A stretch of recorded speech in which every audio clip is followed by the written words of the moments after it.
On nous parle que c'est un livre anonyme où l'auteur n'est pas connu, comme nous connaissons le Sac des Apôtres par exemple, comme nous connaissons le livre de Luc. Et d'ailleurs, qui a écrit le livre de Luc? Quelqu'un peut m'aider? Avec moi, c'est des questions. Il faut vous attendre. Qui a écrit le livre de Luc? Et le livre aux Hébreux, la Bible ne nous dit pas qui l'a écrit, mais selon certains commentateurs, ils disent que ça peut être Paul. J'ai dit bien selon certains commentateurs. Pourquoi? Parce que nous voyons quelque part où, dans le livre aux Hébreux, on nous parle de Timothée. Or, tous nous savons que Timothée était le fils bien-aimé de l'apôtre Paul. Frères et sœurs, si nous commençons à lire cet épître aux Hébreux, le thème majeur de cet épître, on nous parle sur le sacerdoce de Christ. Le livre du début à la fin nous montre Jésus, le service de Christ. Et dans ce service de Christ, la Bible nous montre que les Juifs de la Palestine avaient donné ou s'étaient convertis au christianisme. Voilà pourquoi ce livre est adressé aux Hébreux. Si vous regardez dans le livre de Actes des Apôtres, dans le premier et deuxième chapitre, on nous parle comment les Hébreux avaient rencontré le Seigneur Jésus-Christ et ils avaient donné leur vie afin de suivre régulièrement le message. Et vous remarquerez à un moment donné, la Bible nous parle, n'est-ce pas? Pierre s'éleva et il prêcha la parole de Dieu où il y a eu 3000 convertis. Quelqu'un est avec moi? Il y a eu 3000 convertis en un seul discours. Oh Seigneur, si tu peux faire encore aujourd'hui que nous puissions parler de toi en un seul discours, que nous puissions avoir des milliers de convertis. Alors les Hébreux qui s'étaient convertis au christianisme, ils avaient abandonné le judaïsme pour se consacrer à la vie de Christ. Pour se consacrer à la vie de Christ, à un moment donné, ils ont eu de soucis, de problèmes.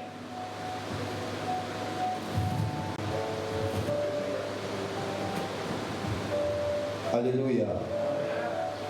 Vous savez, des fois, la technique a ses caprices. Et je pense que ça ne va pas nous empêcher de continuer à parler de la part du Seigneur. Amen. Et comme je disais, ces Hébreux qui s'étaient convertis par le message des apôtres, lorsqu'ils ont donné leur vie à Jésus, ils ont commencé, Papa Georges, à marcher avec le Seigneur. Et pendant qu'ils marchaient avec le Seigneur, à un moment donné, il y a eu d'autres Juifs, d'autres Hébreux qui n'étaient pas d'accord avec le message de Jésus, parlant de Christ qu'il était le Messie, ont commencé à persécuter les Hébreux ou les Juifs de Palestine qui avaient reçu le Christ. C'est là où a commencé le problème.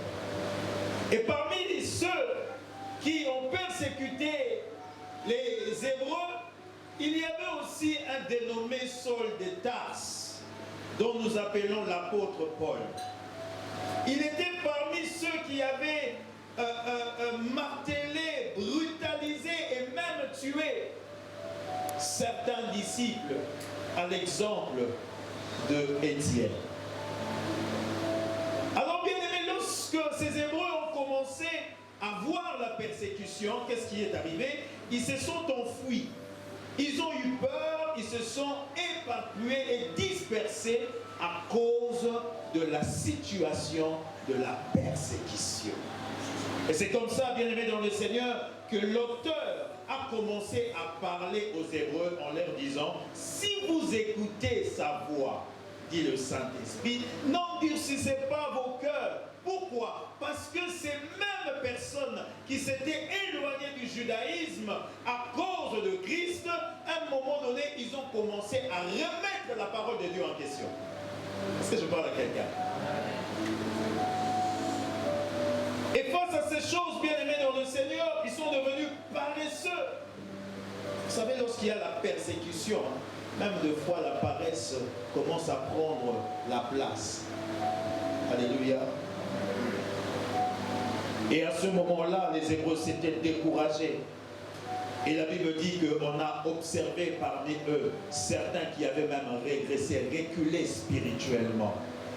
Et en voyant toutes ces choses, l'auteur de l'épître aux Hébreux a rappelé à plusieurs fois leur parlant de la foi et de la consécration à Jésus. Bien-aimés dans le Seigneur, malgré les découragements, malgré tout ce qu'ils ont eu à connaître faiblesse sur la foi chrétienne, certains parmi eux, malheureusement, se sont retournés vers le judaïsme qu'ils avaient abandonné. Voilà pourquoi la Bible dit, à vous qui couriez bien, qui vous a dit de vous arrêter? Toi qui avais pris l'élan, toi qui as commencé à suivre le Seigneur Jésus, à un moment donné, à cause de la réalité, à cause de circonstances de la vie, à un moment donné, l'homme s'arrête. Oh frères et sœurs dans le Seigneur, ce qui est arrivé dans le judaïsme, ou bien que l'auteur a écrit cette lettre, est la même situation que nous vivons à notre époque. Est-ce que je parle à quelqu'un? Frères et sœurs dans le Seigneur, à ceci, j'aimerais vraiment que nous puissions partager, avoir le temps à connaître et à comprendre pourquoi on nous parle de si tu entends, tu écoutes, n'endurcis pas. Nous pouvons nous dire, mais nous n'écoutons pas. Ou encore on peut dire, j'écoute, mais je n'endurcis pas mon cœur. Mais bien aimés dans le Seigneur, ce qui est vrai, nous écoutons, mais nos cœurs sont endurcis. Bien aimés dans le Seigneur, lorsque nous regardons ces passages, cela nous montre à l'ordre que le Seigneur veut nous rappeler une chose plus importante. Lorsque Papa Georges, nous avons quitté l'Égypte, nous quittons l'Égypte pour ne plus retourner, que ce soit dans nos pensées et même physiquement. Quelqu'un est avec moi? Et souvent maintenant, c'est le problème exaucé qu'il y a eu et qui s'est passé. Souvent, nous sommes sortis pour aller de l'autre côté, mais en nous ayant toujours les pensées de l'Égypte, les pensées de ce qui était ou de ce que nous avons abandonné derrière nous. Frères et sœurs, lorsque vous lisez cette portion des Écritures, nous arrivons à comprendre directement que lorsque nous retournons vers ce que nous avons vomi, vers ce que nous avons jadis abandonné, automatiquement, cela nous pousse à nous écarter et à nous éloigner et à perdre la foi. Alléluia. Vous savez, des fois, j'aime penser à le calme.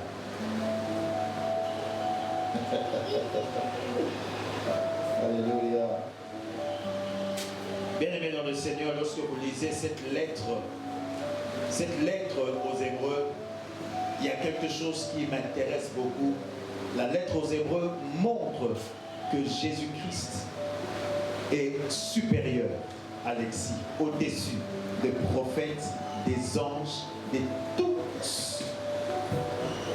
Jésus est au-dessus. Voilà pourquoi le livre aux Hébreux parle du sacerdoce de Christ.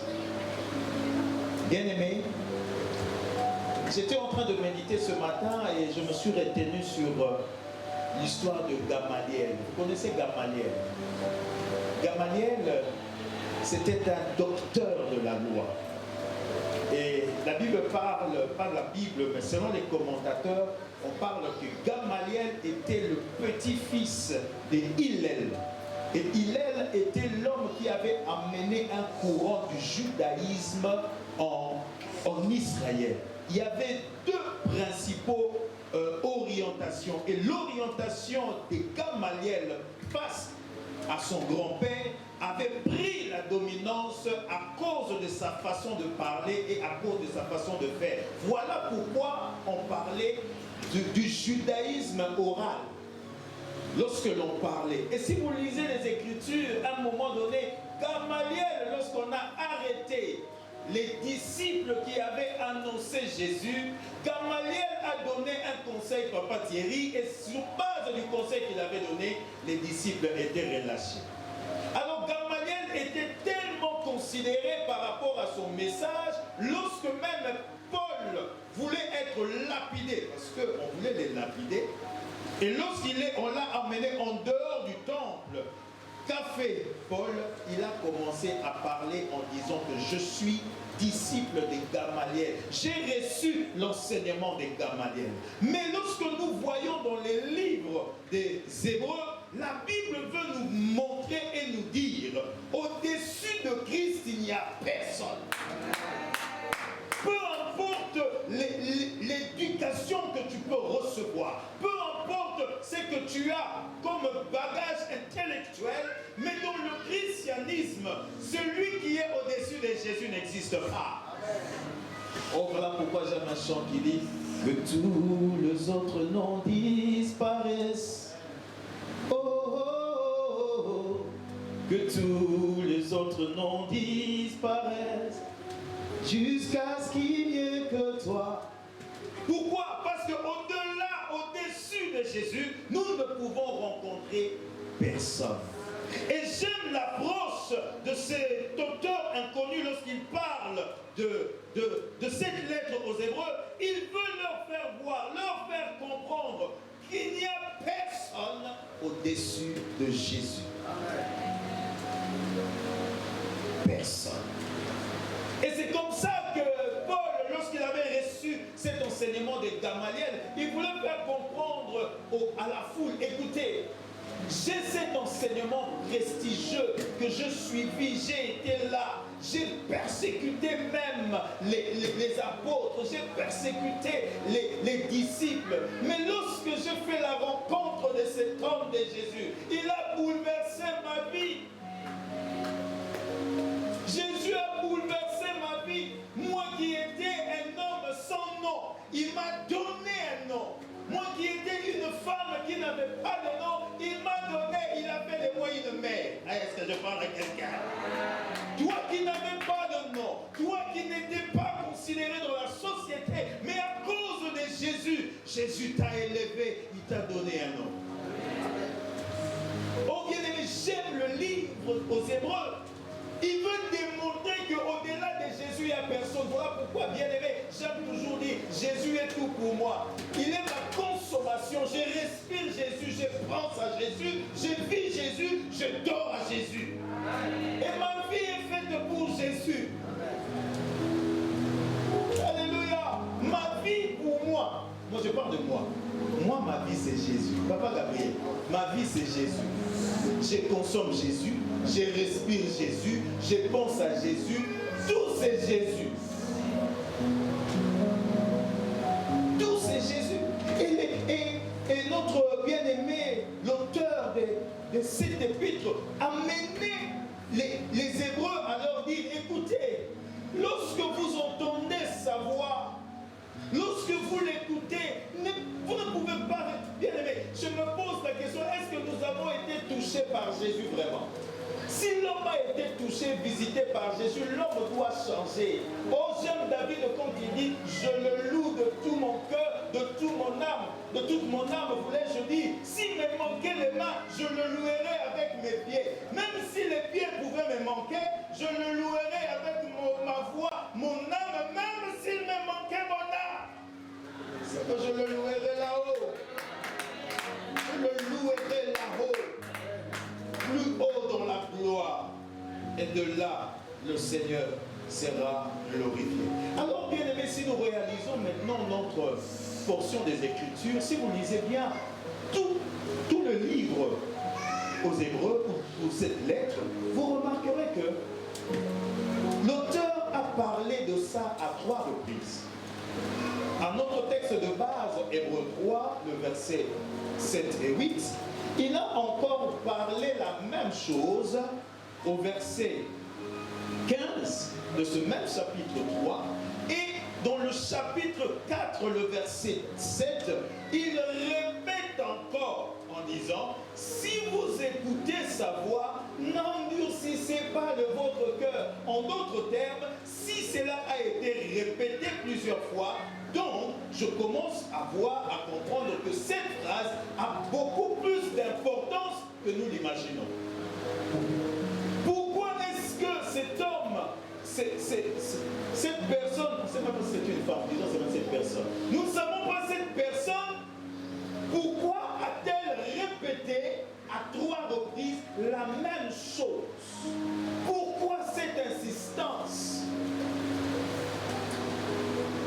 Pourquoi cette insistance? Bien aimé, cette phrase est une inspiration. Lorsque nous lisons notre texte de base venant du Saint-Esprit, n'est-ce pas? La Bible dit, le Saint-Esprit dit. Donc c'est le Saint-Esprit qui a parlé en disant à quelqu'un ce soir, lorsque tu entends, lorsque tu écoutes sa voix, tu ne peux pas endurcir ton cœur. Alléluia. Et pour nous aujourd'hui, c'est une interpellation. Mais pourquoi le Seigneur nous interpelle ce soir en nous disant, si tu écoutes la voix, n'endurcis pas le cœur. Bien aimé, si vous lisez bien, lorsque je l'ai lu jusqu'à la fin, la Bible nous parle, c'est parce qu'ils ont manqué quelque chose. Le Seigneur l'avait parlé par rapport à Israël. Lorsque Israël est sorti d'Égypte, alors qu'il se retrouvait dans le désert, qu'a-t-il fait? Israël s'est posé des questions. Israël a commencé même à douter de l'existence des dieux. Pourquoi? En disant, écoute, Aaron, nous sommes sortis, ça fait longtemps, mais fais-nous un Dieu, non? Fais-nous un Dieu. Et c'est ce Dieu-là que nous pourrions dire qui nous a fait sortir du pays d'Égypte. Les seigneurs étaient mécontents de leur comportement. Mais Israël n'a pas fini là. Au même désert, il dit, mais Moïse, pourquoi tu nous as fait sortir de ces lieux? Nous étions bien en Égypte, on avait à manger la viande, on avait le pain. Finalement, l'Éternel se disait, mais ça c'est quel peuple? Comme dit Enoch, ça c'est quel peuple ça? Quel peuple? À tout moment, des murmures, des comportements qui ne peuvent pas être acceptés. Et bien aimé dans le Seigneur, aujourd'hui encore ce soir, le Seigneur nous interpelle par rapport à ça. Hier, c'était le cas d'Israël. Et Israël, à cause de cela, n'est pas entré dans le repos dans la terre promise. Est-ce que quelqu'un me suit? À cause de cela, à cause de ces murmures, à cause de ce qu'ils ont endurci le cœur, ils ne sont pas entrés dans la terre promise. Papa Gabriel, franchement, je me demande, c'est vraiment un peuple au courant, comme le dit la parole de Dieu. Bien aimé. Vous savez, des fois, lorsque nous parlons, c'est pourquoi j'ai dit, hein, Papa Thierry, quand tu n'as pas vécu quelque chose, hein, c'est difficile de comprendre ça. Des fois, nous parlons de choses, nous ne réalisons pas. C'est comme un jour, un homme de Dieu, là-bas chez nous, qui est allé rendre visite à un frère qui avait perdu sa mère. Et lorsqu'il arrivait, il lui dit, frère, fortifie-toi, prends courage. Maman est décédée, mais la vie ne s'arrête pas. Sois fort. La Bible dit, comme les hommes de Dieu aiment toujours la Bible là. La Bible dit, laissez les morts enterrer leurs morts. Le frère a pris courage, il dit, merci pasteur, je me lève, je me relève et je ne veux plus pleurer. Quelques mois après, le pasteur, sa mère est décédée. Et le même frère vient voir le pasteur pour lui dire, pasteur, prenez courage. La Bible nous dit de venir consoler ceux qui ont des problèmes, laissez les morts enterrer leurs morts. Le pasteur lui dit, non, non, non, frère, ce n'est pas la même chose. Est-ce que quelqu'un est avec moi? Ce n'est pas la même chose. Qu'est-ce que je veux dire par là? Tant que tu n'as pas vécu quelque chose, tu ne peux pas comprendre ce qu'il y a. Quelqu'un est avec moi? Mais par rapport à Israël, moi je m'étonne. Le Seigneur les a délivrés de la main de Pharaon. Ils ont passé, oh mon Dieu, la mer rouge à pied sec, le dit la parole de Dieu. En d'autres termes, lorsqu'ils traversaient, ils avaient deux aquariums. Quelqu'un est avec moi? De gauche à droite, je me demande, est-ce qu'il n'y avait pas des poissons, il n'y avait pas des baleines qui passaient ou quoi? Bon, je ne sais pas, mais ce que je sais, ils ont traversé à sec. Ils ont vu Dieu en action. Mais comment est-ce que ces personnes pouvaient avoir ces cœurs-là? Dieu les a délivrés, Dieu les a bénis, mais à un moment donné, il demande à Aaron de leur donner un Dieu. Les péchés que Dieu ne supporte pas, vous savez c'est quoi? L'idolâtrie. L'idolâtrie. Comment un peuple, vous avez vu la main de Dieu? Et à cause de cela, toute cette génération n'ont pas hérité le repos dans le canal. Et aujourd'hui, bien aimé, pourquoi cette interpellation? Parce qu'il y a aussi un repos. Il y a un endroit où nous devons aller nous reposer. Mais pour que nous puissions nous reposer à cet endroit, le Saint-Esprit vient dire à quelqu'un ce soir, écoute, lorsque tu entends sa voix, lorsque tu écoutes sa voix, n'endurcis pas ton cœur. Aujourd'hui, cette interpellation est encore d'actualité face aux enjeux de l'ère. La situation actuelle est chaotique. Ou même lorsque nous parlons de cette situation sanitaire, n'est-ce pas? Où tout le monde est devenu lourd. Ah, vous commencez à comprendre, hein? Tout le monde est devenu lourd. Aujourd'hui, Papa Paul, c'est mieux d'écouter, de suivre les enseignements en ligne. Maintenant, les gens aiment tellement online. Oh, je veux rester online. Comme vous voulez nous intimider avec vos anglais là, on c'est online. Mais je veux suivre à la maison, il n'y a pas de problème, je veux rester à la maison. C'est la même chose. Bien aimé, vous faites le télétravail ici aussi. Je vais vous dire la vérité. Bon, parce qu'on me filme là, mais je vais quand même dire. Vous savez, des fois, quand il y a des online là, on est des fois en pyjama en bas. Au-dessus, on a seulement mis la cravate. Tu as ta veste, mais en bas, tu as un pyjama.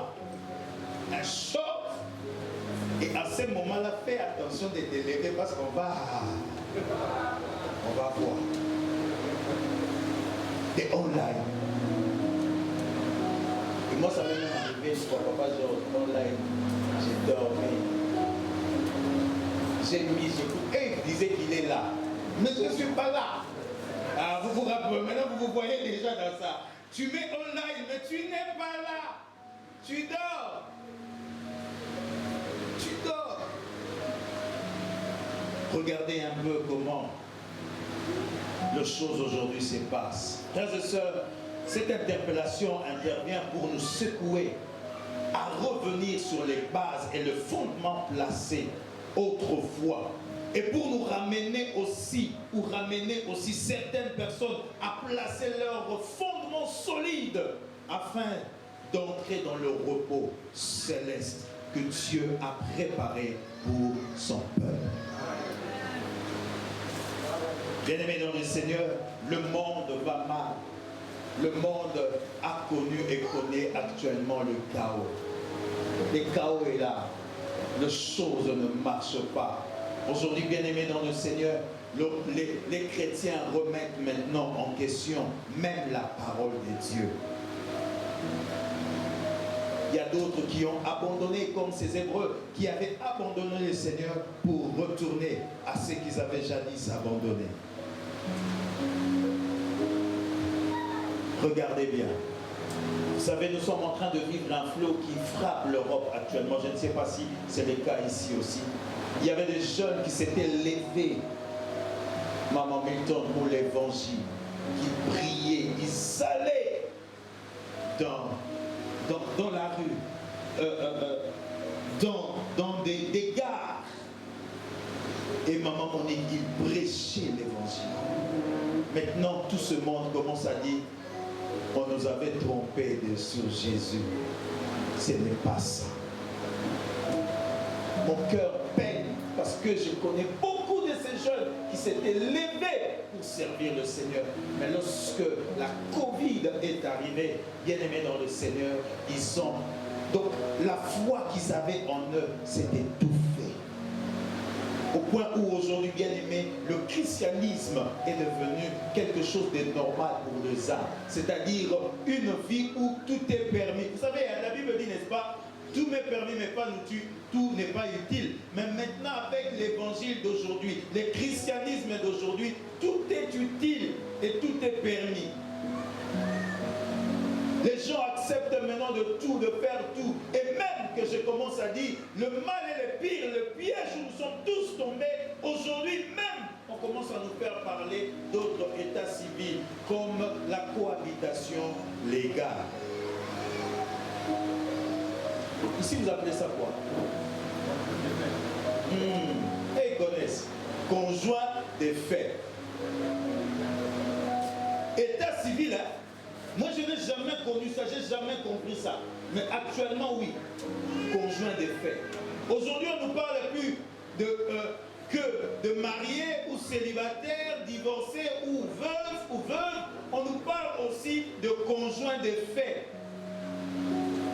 Et les gens commencent à légaliser ces choses. Même nous, les chrétiens, enfants de Dieu, que nous sommes. Aujourd'hui, le Seigneur parle à quelqu'un en te disant, si tu entends ces paroles, n'endurcis pas ton cœur. Il y a un vent de la distraction et des garements qui soufflent dans les églises. Les chrétiens ne sont plus préoccupés, bien-aimés, par les sacerdoces et le retour de Christ, mais ils sont plus préoccupés par rapport à la société et aux soucis de la vie. Soucis de la vie. Dans votre société aujourd'hui, vous serez d'accord avec moi, tout le monde dit je n'ai pas le temps. The time is money. C'est bien sorti. Hein? Le temps c'est l'argent. Je n'ai pas le temps. Ici j'étais en train de travailler où on me payait $19. C'est devenu peu. On m'a proposé d'aller travailler au péninsule de Gaspédie. C'est quoi? C'est ça seulement là. D'aller travailler là-bas et on te propose $40. Ah, je parle à quelqu'un. Merci. $40, on s'est dit oui, oh mais Dieu est bon, oh mon Dieu, nous avons prié, nous avons cherché la face, tu m'as donné un travail, on me paye $40. Mais les $40 que tu as recherchés, tu t'as éloigné de la présence de Dieu. Alléluia. Aujourd'hui, par ces soucis, c'est tout ça, le travail. L'homme se soucie maintenant de ces choses. Il se soucie du manger, l'homme se soucie de boire, il se soucie de vêtements. Qu'est-ce que je vais porter demain? Comment ça doit être? L'homme se soucie de loisirs. Hein? Les loisirs sont devenus les priorités des priorités dans le quotidien des hommes. L'homme n'a plus le temps pour Dieu. Et avec le prétexte que nous commençons chaque fois à donner en disant le travail ne me donne pas le temps. Oh bien-aimé dans le Seigneur, l'homme commence à retourner à des choses qu'il avait perdues. Quelqu'un est avec moi. Or la Bible nous dit quelque part, écoute Israël, l'Éternel notre Dieu est le seul éternel. Tu aimeras l'Éternel de tout ton cœur, de toute ton âme et de toute ta force. Deutéronome 6, le verset 4 à 6, où le Seigneur parle que nous devons l'aimer. Est-ce que nous aimons le Seigneur? Bien-aimé, j'aimerais te surprendre en te disant, venir à l'église ne te sauve pas. Quelqu'un est avec moi. Tu peux être là matin, midi et soir, mais cela ne dit pas que tu es sauvé. Venir à l'église, c'est bien. Mais demeurer dans la présence de Dieu, c'est ce qui est mieux. Il y a de ceux-là qui viennent à l'église, mais qui ne demeurent pas dans la présence de Dieu. Ils sont à l'église, mais ayant des pensées ailleurs. Pendant tous les cultes, tu le vois, ne fait que bouger. Il n'est pas là. Il n'est pas là. Il est en train de penser à son saumon qu'il a laissé à la maison. Il est en train de penser. Je vous assure, si le Seigneur nous ouvrait à tous là seulement le cœur, vous allez voir. Tu vas même te dire, et même toi aussi. Mais quand tu le vois là, oh, mama chakara babo, mais si on t'ouvre les cœurs, on voit des choses, des fois, tu te dis, waouh. Je parle à quelqu'un ce soir. Et Dieu dit ça. Et ce qui est merveilleux, bien-aimé dans le Seigneur, j'aimerais que le Seigneur, par rapport à ce séminaire où nous allons parler, parce que je vous parlerai aussi du signe du temps de la fin. Qu'est-ce que l'Apocalypse nous dit? Est-ce que ce que nous vivons est nouveau? Tout le Seigneur l'avait dit. Seigneur l'a prévu. Il avait prophétisé sur ça. Vous savez, Dieu est le premier prophète avant tous les prophètes. Déjà dès les jardins d'Éden, il avait prophétisé sur la victoire que nous avons aujourd'hui. Et là, bien aimé, nous commençons à comprendre que là où est notre cœur, là où est notre besoin, c'est là où se repose ta tête, n'est-ce pas? Essayons de revoir notre vie. Oh bien aimé, je vous assure, les choses vont mal. Moi, ma fille de 9 ans m'a fait peur. Moi, je vis dans la peur actuellement. Ils avaient pris beaucoup de minutes. Vous savez, ils m'ont pris beaucoup de minutes. Hein? Mais je dois arrêter parce que le temps, l'heure, c'est l'heure, hein, c'est le premier jour. Mais j'aimerais simplement vous dire quelque chose. Ma fille de 9 ans m'a dit une fois, je les accompagnais à l'école avec mon cadet. Et là, elle me parlait, elle me dit, papa, Jésus m'a parlé, Jésus m'a dit qu'il revient bientôt. Bien aimé, vous connaissez les Mabibi? Tu connais les Mabibi? Tu ne connais pas? Alors demande à savoir c'est quoi les Mabibi. J'étais en train de conduire. Papa Georges, il est Mabibi. J'ai tremblé, papa Thierry. Papa Stani, j'ai tremblé. Ma fille, je la regardais maintenant sur le rétroviseur. Quand elle me parlait, et je regardais comment elle avait l'assurance. Je sais ce que Dieu a dit sur ma vie. Je sais quand elle nous dit des choses. Elle me fait peur. Elle peut se réveiller, elle dit, elle parle, parlant de sa soeur, elle dit, mais elle est venue ici avec ça. Elle s'est dit, mais toi tu étais endormi, comment tu sais? Et quand elle me disait, papa, Jésus m'a dit qu'il revient bientôt. Alors son frère, le cadet qui était à côté, il lui dit, lui ne comprend pas aussi. Il dit, comment lui te parle? Pourquoi il ne me parle pas? Il te parle seulement à toi. Comment tu sais? Et là, elle lui répondait en disant, Jésus me parle, et ce n'est pas aujourd'hui. Moi, je sais. Bien aimé, un enfant de 9 ans, Béli, 9 ans, elle me dit ça. Alors, avec les sentiments qui étaient dans mon cœur, j'ai compris le message, j'ai dit, c'est vrai. Alors, toi qui entends la parole de Dieu ce soir, le Seigneur te dit qu'il revient bientôt. Tu penses peut-être que tu as tout ton temps, que tu fais ce que tu as à faire. Frères et sœurs, préparons-nous. Alléluia. Préparons-nous, parce que demain ne nous appartient pas. Oh bien-aimé, c'est ce qui m'a poussé dans ma vie de laver ma robe tous les jours. Parce qu'on ne sait jamais à quel moment le Fils de l'homme se pointera. Alors c'est ce message que le Seigneur veut te montrer, te démontrer avec tout ce qui se passe, parce qu'il veut que tu restaures le culte. Le culte du Seigneur doit être restauré. Il y a des choses qui sont placées dans nos vies et qui peuvent nous faire perdre l'enlèvement. Voilà pourquoi j'aimerais terminer avec ces versets qui dit, Matthieu 6, le verset 19 et 21 nous dit, ne vous amassez pas des trésors sur la terre, où la terre et la ruine détruisent, et où les voleurs perdent et dérobent. Mais amassez-vous des trésors dans les ciels, où la terre et la ruine ne détruira point, et où les voleurs ne percent ni ne dérobent. Car là où est ton cœur, ou là où est ton trésor, là où est ton cœur. Frères et sœurs, où est ton trésor? Là où est ton trésor, c'est là où sera ton cœur. Mais tu es le trésor de Dieu. Voilà pourquoi le cœur de Dieu est attaché à toi.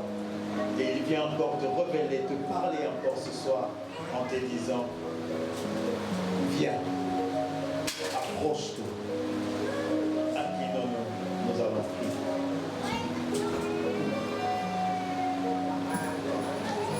Bien-aimé, prie le Seigneur, dis seulement à Dieu, Seigneur, fais-moi du bien. Oh bien-aimé, nous allons partager des moments merveilleux. J'aimerais que tu pries seulement le Seigneur. Bien-aimé, j'aimerais que tu joues ces cantiques. Voici la fin de mes souffrances. Grâce qu'en Jésus, je suis sauvé. J'ai la victoire sur tout ce monde. Un jour j'irai près du Seigneur.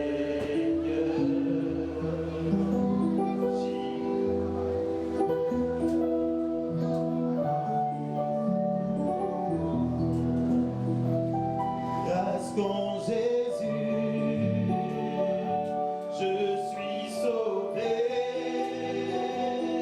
J'ai la victoire sur tout ce monde. Un jour j'irai près du Seigneur. Oui, j'irai là-haut, parmi les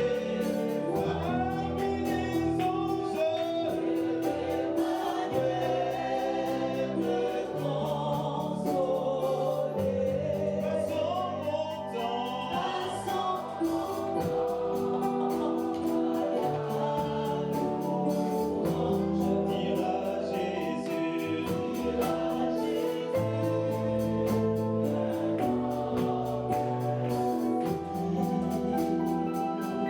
En toi je mets toute ma confiance.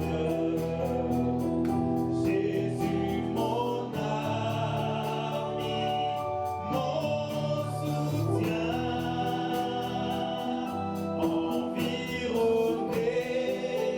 de ta présence, mon cœur en paix ne craint. Oui, j'irai là-haut, parmi les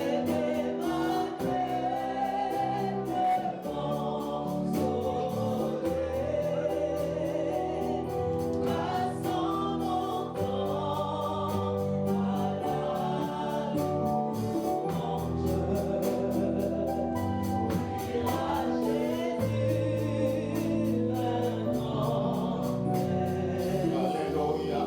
Oh, bien-aimés dans le Seigneur. Oui, vous avez bien fait d'acclamer le Seigneur. Mais écoutez, bien-aimés dans le Seigneur, nous qui écoutons cette parole, dans ces derniers temps, c'est une interpellation pour chacun de nous. La Bible dit qu'aujourd'hui, si vous attendez sa parole, n'endurcissez pas votre cœur comme dans l'état de rébellion. Bien-aimés, si vous attendez et que l'Esprit de Dieu te pousse à offrir, à donner ta vie en Jésus-Christ, n'attendez pas demain, c'est aujourd'hui votre jour. Si vous n'avez pas encore reçu le Seigneur Jésus-Christ comme votre Seigneur et Sauveur, n'attendez pas demain, c'est aujourd'hui, car nous vivons les temps de la fin. Tu peux répéter après moi, bien-aimé dans le Seigneur, pour offrir ta vie au Seigneur Jésus-Christ. Tu peux juste dire, Seigneur, mon Dieu, mon roi, je viens à toi ce soir pour t'offrir ma vie. J'ai écouté ta parole, j'ai écouté ta voix, je ne vais pas endurcir mon cœur. Je viens, Seigneur, t'offrir ma vie, je t'offre ma vie, je t'offre mon cœur. Seigneur, merci de m'agréer dans ta présence. Merci d'agréer ton peuple. Merci d'agréer chacun de nous. Nous aimerions continuer à demeurer dans ta présence. Aide-nous, Seigneur, à ne pas être des rebelles, à ne pas endurcir nos cœurs. À chaque fois que tu nous parles, aide-nous à nous abandonner définitivement ce que nous avons laissé dans le monde.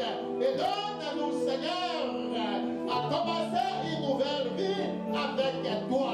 Merci, Seigneur. Pardonne nos péchés, pardonne notre négligence, pardonne toutes les fois que nous avons été négligents, toutes les fois que nous n'avons pas obéi à ta parole. Donne-nous, oh Seigneur, donne-nous, Seigneur, de commencer une nouvelle vie avec toi. Merci, Seigneur, nos cœurs et entre tes mains, nous-mêmes, nous sommes à toi. Nous nous offrons à toi comme une offrande. Merci de nous agréer. À toi, Seigneur, la gloire. À toi l'honneur, car tu es digne. C'est au nom précieux de Jésus-Christ que nous avons prié et nous acclamons pour la gloire de Dieu. Alléluia. Oh, merci, Seigneur. Amen. L'État nous fait défaut, bien-aimés dans le Seigneur.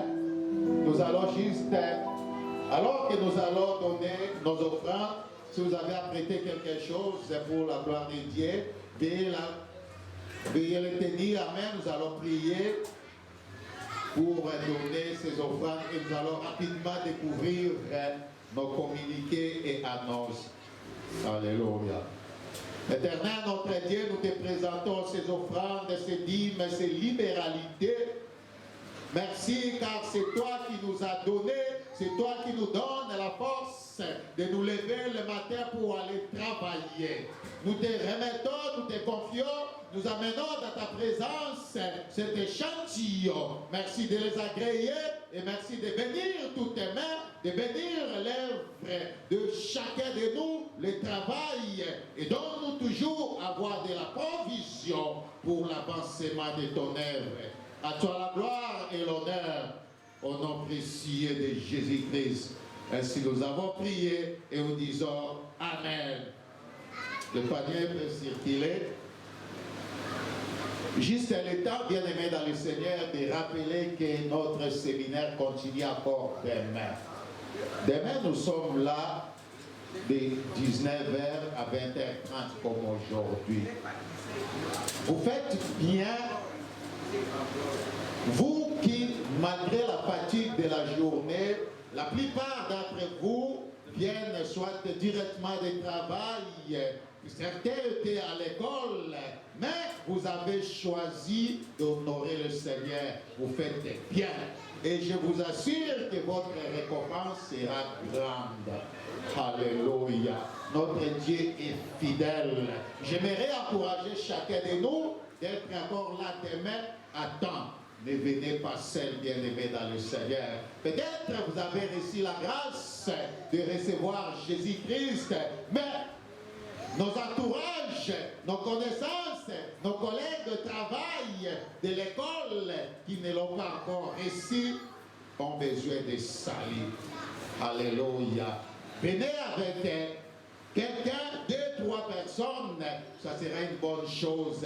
Et le Seigneur va encore nous parler davantage. Et le samedi, comme nous avons dit, que ça sera une journée d'adoration et de louange. Là, on se prépare à adorer notre Dieu. Comme le prédicateur, notre pasteur disait tout à l'heure que notre Dieu siège au milieu des gloires et des louanges. Il va certainement se manifester. Ne vous étonnez pas de voir ces jours-là de grandes choses, des miracles s'opérer au milieu de nous, car il est fidèle. Alléluia. Oh, gloire à Dieu. Le temps va nous manquer pour passer d'autres communiqués, mais c'est compris déjà. Et le dimanche, nous serons là. Est-ce que nous pouvons nous lever alors que le pasteur va s'avancer pour prier afin de clôturer ces temps? Merci, l'homme de Dieu. Frères et sœurs, ils m'ont pris aujourd'hui, vous m'avez pris beaucoup de minutes. Je n'ai pas, j'ai arrêté parce que je respecte l'heure. Alors, papa, Paul, évangéliste, je pense que demain, vous allez me donner vraiment le temps. Parce qu'on est en séminaire, n'est-ce pas? Il faudrait vraiment qu'on parle. Et il peut d'accord avec moi.